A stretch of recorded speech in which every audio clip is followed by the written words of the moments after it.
Ergaa isa dhumaa Sumayyaan Sa'idoodhaaf dhaamte hedduu nama gaddisiisa isa dhugaa. Hedduu nama gaddisiisa. Garuu haati manaa abbaa manaa ishee akkana godhuun dhugaa ni barbaachisa. Oowwuu baay'een itti gaddee garuu dhugaa. Yeroo tokko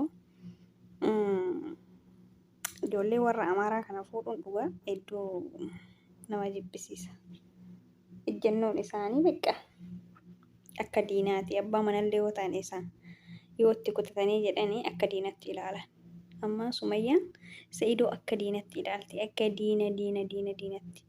Yoo dhiira taate Gondar kootu jettee ni bara. Ati yoo dhugaa dhiira taate dhuguma namaa dhuguma dhiira Gondaritti Bahardaaritti kootu jetteen.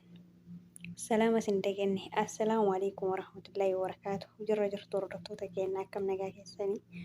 Baga jiraatanii isiniin jechaa Ramadaan akkam isin godhe yaa qimamoottii mana madaa akkamitti jirtan shorbaan saanii dhiqa dalagaan geemaati namni tokko dhiiraaf dhalaa godhaa jiraayyuu yeroo jalqaba geemaatii gochuu baradhu jechuun geemaatiin tiyyatuun dheertuutuun gabaabduutuun xiqqishuutuun jiddu galeetti kaza maal jettee isin fakkaate madaamin tiyya geemaatiin ta'ee naan jette geemaatiin ati hojjette dhiiraaf dhalaa hojjette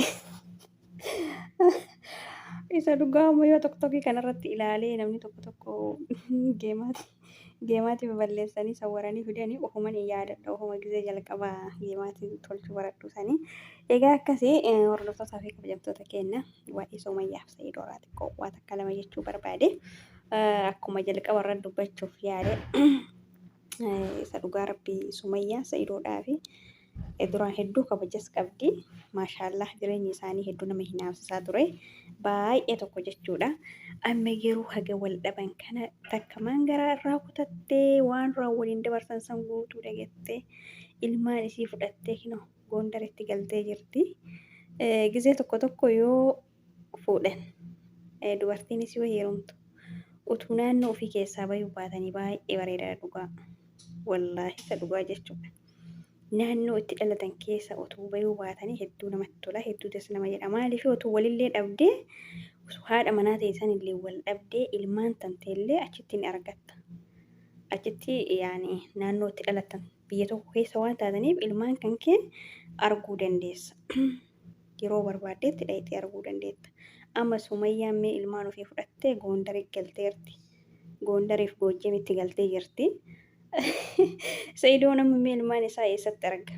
Yaman irraa ka'ee gizee meeqa dhufee gizee meeqa gara Yamanii deebi'ee achirrallee ammas dhufeera isiin biyya galeera jennaan dhufee jira kara biyyaa garuu isiin daftee waan waraabdee mana maatii isallee deemtee aayyuu biras deemtee viidiyoo hamma waraabdee manas bitattee gara Gondar warra isiitti qajeelte jechuudha. Daftee shaaxara taate. Achi teettee achi viidiyoo gaffurtee iyyuu jammar utuu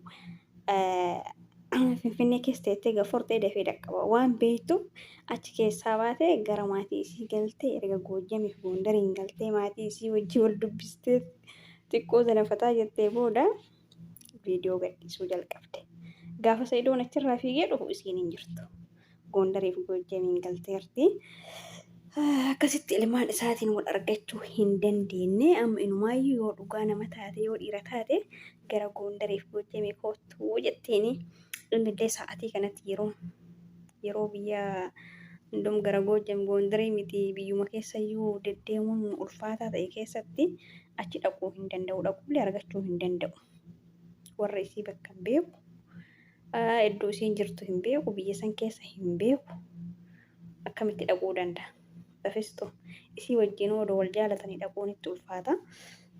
Bakka isiidhaan immoo wal dhabdee cimaarra jiranitti bakka isiidhaan walii galtee hin qabnetti dhaquu hin danda'u. Sijjammar amma Sumayyaan utuu durumallee ta'ee haa ta'u gara laaftii fi erga maatii isii bira galtee maaltu achitti si hafee jedhaniin isaanillee inni kaagana si godhe yooma isillee itti himachuu baatte miidiyaa irratti namni ni arga.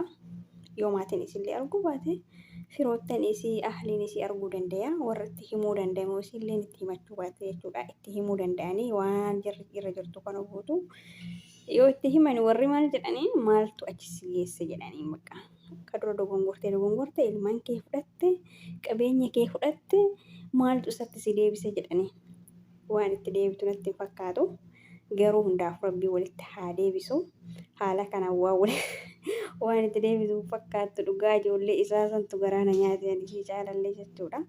Isiin eegarraa muratte jedhama kalaas. Inni abbaa ilmaaniiti. Ilmaan isaa arguu barbaada. Ilmaan isaa wajjin jireenya gaarii jireenya bareedaa dabarsuu barbaada. Akkasitti ilmaan isaa salphamatti dhabe jechuudha. Isa dhugaa rabbiin si haa milkeessu faayaa sa'idoo rabbiin obsallee siif haa kennu. Rabbiin ilmaan tanteetiin wal si agarsiisu gaafa guddatte garuu numa si barbaaddi ilmaan ta'e ammaaf garuu Sumayyaa yoo garaa si laaftee si waamte yookaan immoo sitti deebite malee baay'ee tokko ulfaata. Haalichi baay'ee ulfaata. Inni akkasii ani immoo dhaamsi tokko kan ani sa'idoodhaaf qabu akkanuma tokkotti jechuudha garuu ijoollee hin dhageeffatu. Maybe akka tasaa yoo dhaga'u ta'e. Yoo Sumayyaan gara biyya isaanii si waamte abadan hin dhaqin. Abadan hin dhaqin isa dhugaa rabbii. Namoonni isa iddootti dhiyaatanillee taatu waa'ee kana gorsa. Yoo fakkeenyaaf sharri yoo yaadde kootu jechuu ni dandeetti yookaan innuyyuu immoo ilmaan isaa saniif ni dhaqa jedhee yaaduu danda'a. Otoo dhaquu baatee baay'ee namatti tola jechuudha. Wallaahi. Uummanni kun diina. Isiin akkasitti jalaa fiffiidee achi galte tuni achitti isa dhiisuu dhabuu dandeetti. Namni yoo lubbuun jiraate waa hundaayyuu arga. Yoo lubbuu kan keetiin jiraate ilmaan keetiinis wal arguu dandeetta. Sila kana ta'ee fi utuu Sumayyaa yoo achi si waamte dhaquu baatte baay'ee dansaadha. Yoo isiin dhuftee gara mana keetii galte malee biyya isaanii san yeroo ammaa kana keessatti deemuun hedduu ulfaataadha. Hundaafuu rabbi walitti haa deebisu. Yoo isillee deddeemmoo rabbiin aayyurraa ilmaan babbareeda. Ilmaan babbareedaa bakka takkatti ilmaan shan si argattu rabbiin si haa godhu aayyuu wajji walitti sanaa urgeessu. Aayyuun kaa amma kaa gammachuunis Sumayyaan Sa'idoo hin barbaadu jettee biraa deemus aayyuudhaaf baay'ee gammachuudha. La'innoo masaanuu hin barbaaddu. Dhanaan tamiinuu masaanuu hin barbaaddu. Masaanuu hin feetu. Ilmaan isii guurrattee Gondaritti galu aayyuudhaaf gammachuu guddaadha. Aayyuu baga gammaddee siin jenna asomaanii. Masaanuun teessirraa deemtee jirti. Mee warri masaanuu jibbitan yoo jiraattan lakkoofsa tokko barreessaa jalatti. Warri masaanuu jaalattan immoo lama. Inni akkasii aayyuudhaaf hedduu taateefii jirti. Masaanuun isii biraa deemuun hedduu tasaa ka'eefii jira.